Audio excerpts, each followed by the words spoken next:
2026 జనవరిలో రిలీజ్ అయ్యే తెలుగు మూవీస్ ఏంటో చూద్దాం. ఇప్పుడు ఓనరా ఇది డిసెంబర్లో రిలీజ్ అవ్వాలి, ఇప్పుడు జనవరి 1 అయితే రిలీజ్ అవుతుంది. సైకో సిద్ధార్థ్ ఇది కూడా డిసెంబర్లో రిలీజ్ అవ్వాలి, పోస్ట్ పోన్ అయింది, ఇది కూడా జనవరి 1 అయితే రిలీజ్ అవుతుంది. మార్క్ ఇదైతే ఆల్రెడీ కన్నడలో రిలీజ్ అయిపోయింది, తెలుగు తమిళ వచ్చేసి జనవరి 1 అయితే రిలీజ్ అవుతుంది. 45 ఉపేంద్ర గారు చేస్తున్న మూవీ, ఇది ఆల్రెడీ కన్నడలో రిలీజ్ అయిపోయింది, తెలుగు తమిళ వచ్చేసి జనవరి 1 అయితే రిలీజ్ అవుతుంది.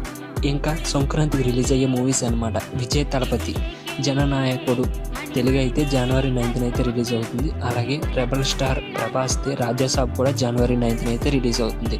ఇంకా పరాశక్తి శివకార్తికేయన్, జయన్ రవి, శ్రీరేఖ కాంబినేషన్లో వస్తుంది, ఇది జనవరి 10 అయితే రిలీజ్ అవుతుంది. మన శంకర్ వరప్రసాద్ గారు అనిల్ రావుపూడి ఫిలిం, ఇది జనవరి 12 అయితే రిలీజ్ అవుతుంది. భర్త మాసులకు విజ్ఞప్తి, ఇది జనవరి 13 అయితే రవితేజ గారి మూవీ జనవరి 13 అయితే రిలీజ్ అవుతుంది.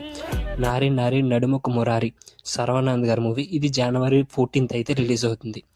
అనగనగా ఒక రాజు నవీన్ పోల్శెట్టి, మీనాక్షి చౌదరి కాంబినేషన్, జనవరి 14 అయితే రిలీజ్ అవుతుంది.